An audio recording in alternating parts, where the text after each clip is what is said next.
Hello, what is up, everybody? Happy Friday. My name is Donal. I'm here from the Creative Success team, and you are joining us, and thank you for joining us for another Thunkable on Air. Apologies last week for the radio silence. We had some technical difficulties, so we were discussing this with some of you in the comments, but we're back. We've got another episode in store for you today. We're going to do a rerun or a rehash of what we were going to look at last week, which is sensors. So the title for today's episode is Sensors and Sensor Abilities, which is quite a mouthful. But basically what that means is that we're going to look at the sensor components in Thunkable. So there are a few old ones that we've had for a while, and there's also some new ones as well. So this is quite exciting. We've got new components being added in, and we want to show you kind of how to use them and how to get to grips with them. And what we'd love to see from you then is how you use them in your apps and what you're going to do with these components.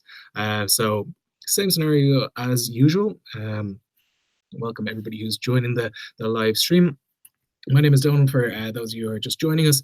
I'm going to do a tutorial on the sensor components, and you're encouraged to participate during this stream. So we've got a comment section that should be open, and you should be able to like the stream. You should be able to subscribe to our channel as well, and you should be able to participate both during the stream and after it. So if you're watching this, if you're not watching it live, you can comment in the regular comment sections below, but we've got a live chat as well.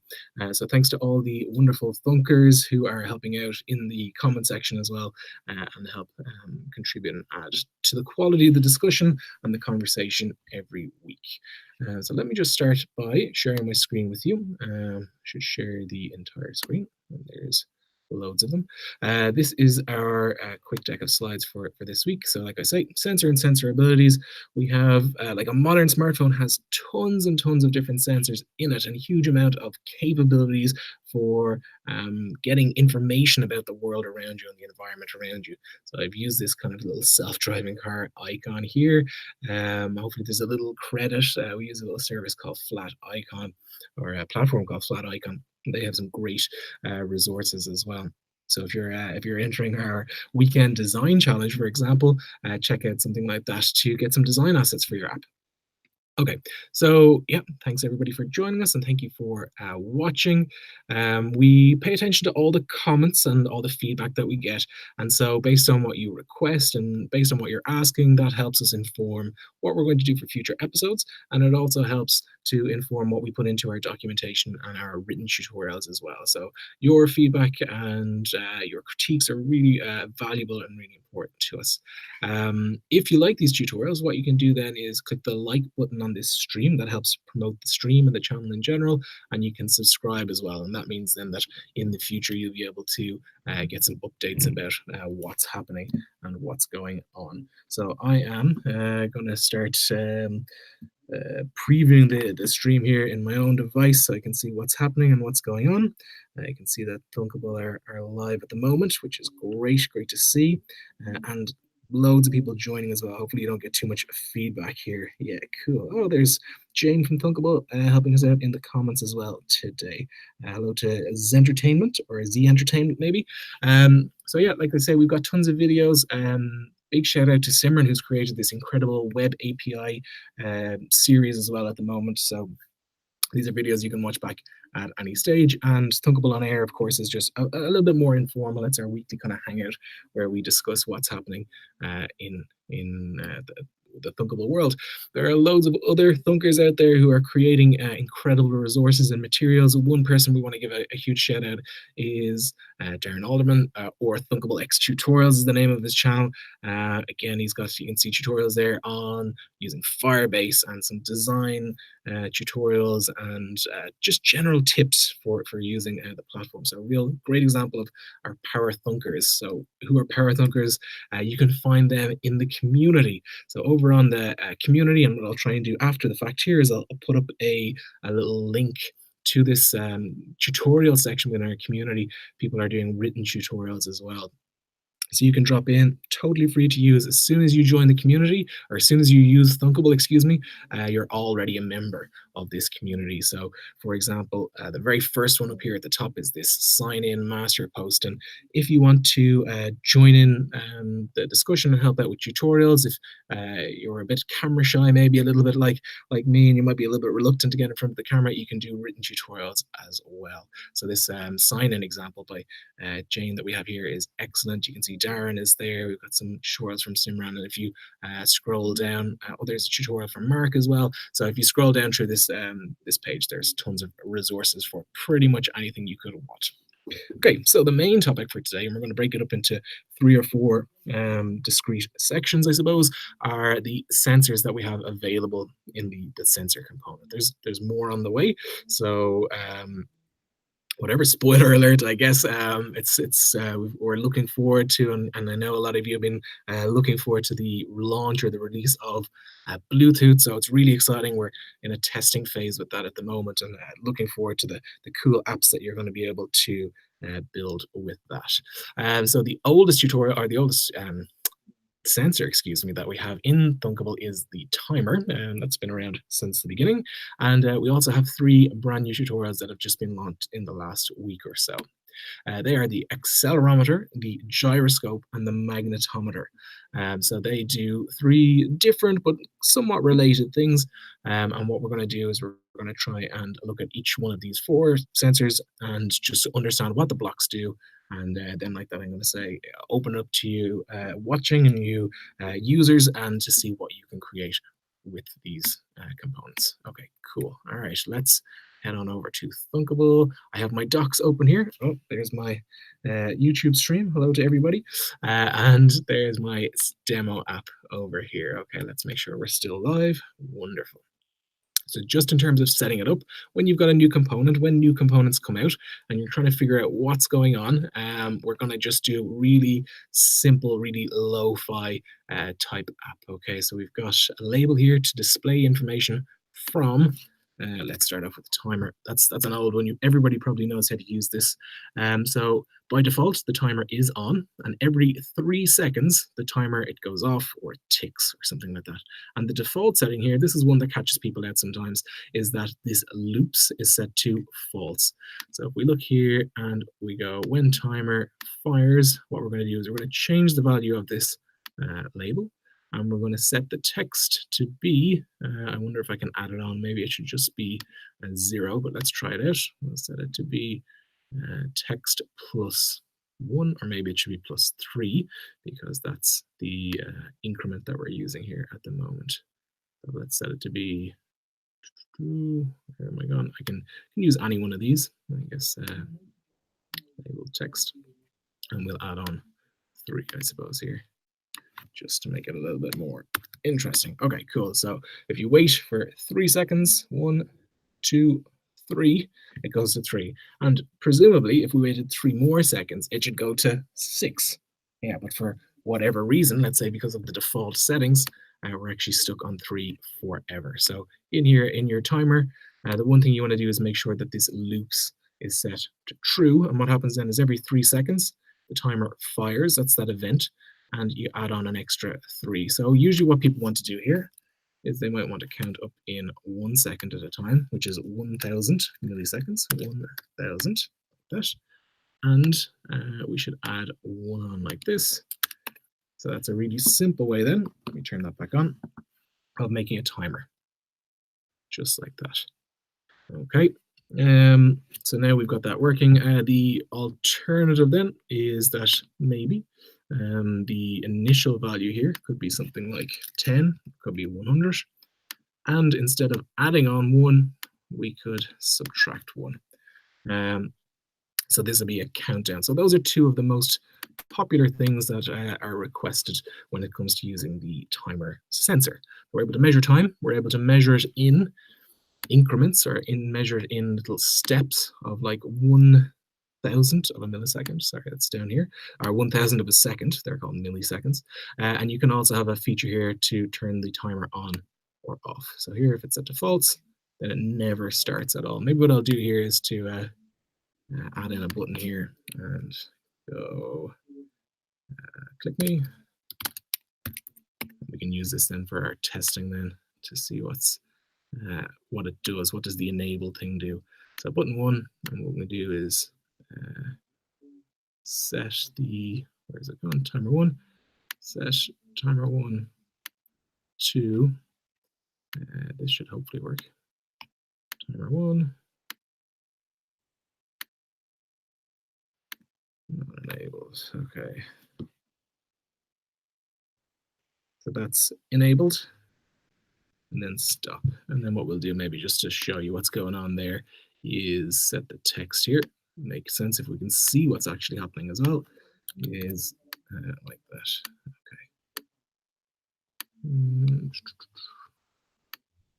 Okay, unfortunately that doesn't want to connect in there. Okay, but whatever. We can use a little bit of logic to show it. So we can turn it on, and it can start counting away, and then we can turn it off, and we can stop. Okay, so that's cool. 3 little blocks to turn something on and off in our timer component. All right, so they're the old ones. That's the old sensor. Let's move on to some of the new ones and get to grips with what they do. Now, hang on, where's my sensors? We have a location sensor that ties in with our mapping as well. That's one that's been around for a while. Let's start off with the accelerometer. Okay, so the accelerometer measures, let's see, we've got enabled and we got sensitivity here. So low, medium, and high. Now this one, this is an interesting one. I guess we'll outline it in the tutorial, because what can happen, particularly when you're live testing, is that if this sensitivity is too low, what will happen is the live testing app itself, you can reset it when you shake your phone. So that's one thing to watch out for. It only applies when you're live testing, and it won't really apply to your users when they have downloaded your app and when they've installed your app. But it's one thing to look out for yourself when you're using this and when you're testing it. So in our accelerometer, let's see what happens when it changes. Okay, so we've got acceleration in the X, Y, and Z or Z direction. So what are those directions? That's the first thing to understand. So in terms of your phone, the X direction is going side to side. So from the left-hand side of your screen to the right-hand side of your screen, that's the X direction. The Y direction then is from the bottom to the top, or whatever, or vice versa. So it's going up and down through the screen. And then the Z direction or Z direction is coming out. Now, obviously, I can't do this on my screen, but it's coming out here in 3 dimensions, coming out towards you. That's the Z acceleration. And what it's doing is it measures how quickly it changes. So what I'll do is, we'll do them one at a time. I'll set the label text, grab it there, and we'll get it to show the X acceleration. And now what that means, if I move it side to side, you can see it's moving forwards and backwards. So it's speeding up and slowing down. Okay, X direction. And there it's more or less static around 0.6. I'm not moving it. Let's try the Y direction. Okay, it's roughly 0.1. And what I should be able to do here now is move it forwards and backwards. So I'm moving it towards me and away from me. Okay, excellent. And then what we can do is we can measure the Z direction, Z acceleration, excuse me. And that's different. Okay, it's quite higher, quite a good bit higher than the other ones, and that's because we're actually able to measure acceleration due to gravity as well. So this could be a fun one for maybe like a science project or something like that. And so I can move it upwards against the force of gravity, or I can move it downwards. Ooh, there you go. We've got rotation and all sorts going on here. That's another interesting one. Okay, so the accelerometer changes event gives us like data then about how fast, or the force of acceleration, I guess, on the phone. So how quickly it's changing its speed. Let's have a look at some of the other events. So shaking, for example. What do we do when it shakes? Let's play around with the background color of the screen. And when it shakes, let's set it to a random color like that. So I don't have any control of this, but we should see that if I start shaking the phone, here's the first one for shake. And hopefully I don't reset the phone itself. So let's change the sensitivity there. Let's dial it in a bit. Accelerometer, set it up a little bit higher. Okay, maybe we should have used a Cool. Okay. So up and down like that to shake it. Um, yeah, we're getting it. Okay. So mediums, it works. It's not, but it's definitely not too sensitive. And let's maybe set it a bit higher. And like I say, this is what I think. This is the risk of resetting the app when it's a little bit higher. Oh, cool. There's a whole bunch of different colors now. Nice. You can see every time I'm shaking it. Okay, I'm going to stop that because that's lots of bright flashing colors there. But yeah, so high, definitely on my phone anyway with my accelerometer, seems to think that that's the we're able to shake the phone around and get some different values out of it. Okay, cool. So let's have a look then at some of the other components and the other sensors. The gyroscope is the next one we want to have a look at. And that one by default is turned on, and there are no advanced settings for it. So you can just turn the gyroscope on and off. And let's have a look then at the events that we have here. So what we're doing here is we are measuring, the gyroscope then is for measuring how quickly the phone is turned or twisted. So actually could have left that label one there. So that's the same idea, I suppose. So for the X rotation rate, the Y rotation rate, and the Z rotation rate. Let's. This was an interesting tip we kind of saw there during the week, was to do a bit of multiplication and then do some rounding. And so if we were to, yeah, this is kind of quite low. Let's see what happens when we rotate in the X direction. We're going to get the phone is going to start changing as well. That's the other thing. So the X direction, or around the X axis, I suppose. That's tilting the phone up and back, and the Y direction and the Z direction then. So let me just do, what's the best way to demo this? Let's create a couple more labels. Let's throw in a label 2 and a label 3. We can see then what those 3 values look like. So there's label 1, and we'll make that red. That'll be X. This one's going to be Y. It can be a 32 as well, and then this one will be, let's set it to 0 for a second, and that one can be 32 as well. And we can give it a starting value of 0, and we can see this one here as blue. Okay, everybody should be able to see that, hopefully. And label 2 and label 3, and we're going to make those then obviously the Y and Z rotation rates. Let me make my design, or let me make my color choices just slightly more accessible. So the red one, then let's make this one purple color, I guess. Yeah. Okay, cool. So we got red, and we got purple, and we've got blue. Okay, so what I might try and do then, yeah, these are pretty visible for me. What I might try and do now is jump back here and see if we can stop screen sharing. Okay, and you can see what's happening. Oh yeah, always the same scenario here. Let's turn down the brightness, and hopefully you can see what's happening here. So you've got about the Z-axis, so that's the blue one, is what's changing the most. You look at that, and then about the X-axis is forwards and backwards, so that should be our red one, like that, I guess, and then the Y is the one in the middle. So yeah, if we move it a bit faster, again, it's hard to see. I guess it's hard to keep up with it changing, but that's just a way then of testing how quickly the phone is being turned, or how quickly it's being spun around, or something like that. So you could use it as an event. So if that value was higher than a certain threshold, you could go and do something with it, and yeah, you can do some maths with it as well. So you can do some rounding. There's a whole bunch of different things that you can do with that component. Okay. Hang on a second, who's ringing me? I'm not sure who's ringing me, but I have my do not disturb turned on at the moment, I'm afraid. So I will return your call when we're finished live streaming. Okay, let's have a look here really quickly then. And the final thing then is, so we looked at the accelerometer, so that's measuring how quickly the phone is moving. The gyroscope, which measures how quickly it's turning. And then we're going to use this magnetometer. And actually, we've got a couple of different examples here, I guess. So you can, let's have a look here, magnetometer, a little magnetic sensor. I'm going to hide these, I guess, um, rather than delete them.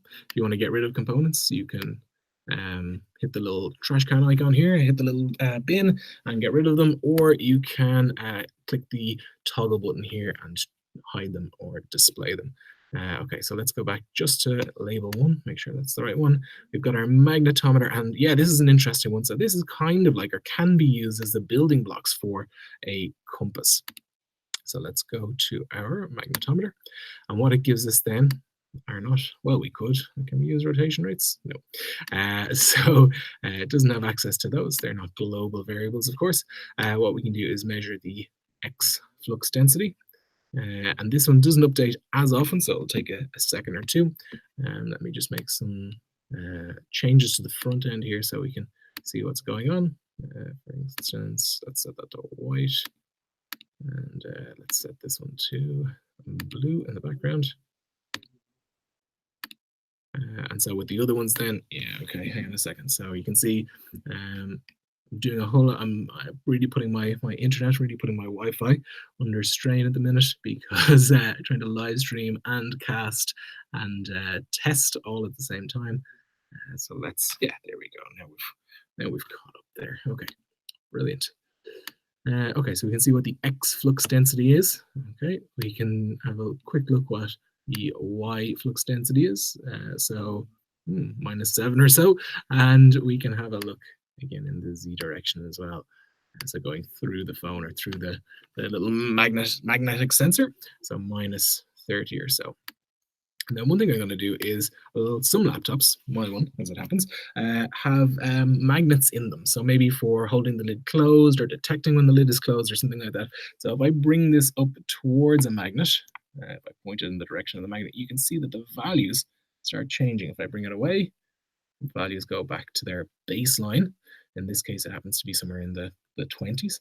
If I bring it up close to a magnet, all of a sudden you can see that goes to the if I change the direction even, yeah, you can see that that drops way down to like 1, 2, 3, something like that, and it's much lower. So you could use this as a little magnet detection sensor as well. That's one thing you can do with it. Or alternatively, you can do a little bit of math. The tan2 function can be used if you're comfortable with radians and that kind of thing to we do have an ATAN function in here. So some people occasionally inquire about the trigonometry functions in here. So we have, you can get the arcsine, the arccosine, and the arctangent as well in here. And you can use those two values. It's x over, no, y over x, this, something like this. Your mileage may vary. And then what you'll have to do is once you have a value, so what it gives you then is a, if you think of a grid system, you get north, south, east, or west, and depending on the range, so you get out a particular value in radians. So that'll be a number between 0 and pi radians, which is 180, or 2 pi radians, which is 360. And if depending on if it's somewhere between 0 and 6.28, you can work out then, is it kind of north, is it south, is it east, or is it west? There's a little bit of computation and stuff there for you to do. It's a fun project if you like maths and you like your physics. Or alternatively, you can hang on for a version 2 of this component that's going to have some of this stuff built in for you. Okay, let's see how our YouTube stream is getting on. So yeah, thanks to everybody who is commenting. Thanks to Jasper, I see there. Hopefully this is still going. Or maybe I need to catch up, do I? I don't know. Okay, anyway, I can see myself streaming, so there's a stream inside of a stream. I think that's enough for today. Anyway, so I hope you've enjoyed this overview of the sensors. These are a couple of the most recent ones. As I mentioned earlier, we've got some new sensors on the way. And one thing then that I would advise you to do, excuse me, is to take a look then at the documentation. So we're going to be adding in some more examples. So we've got accelerometer, we've got a little gyroscope, breakdown of what everything is and what it tells you, and we've got the magnetometer there as well. Okay, let's go back here and let's stop sharing. So thank you all again for watching. Thank you for tuning in. This is a little bit different from Thunkable and Eyre. Usually we have a specific app that we work through today. I just want to look at these components and show you kind of how to use them and show you how to get information from them. The same kind of thought process can be used for pretty much any component. Just put in a single button, a single label, and what happens, when you click that button, how do you get the data out, how do you get the information out and display it? And once you've seen the information, then you can start constructing things like, if it's a particular value, and we know, oh, there might be a magnet nearby. If it's a particular value, we know that we're pointing in a certain direction, and you can start building it or scaffolding it from there. But again, there are tips for kind of succeeding with Thunkable and building the apps that you want to build. We've got lots of new components and lots of new features that are on the way. Thanks again to everybody who's commented. Thank you for liking the video. Thank you for subscribing to our channel, and we will see you all next week on Thunkable on Eyre. Thanks for thunking.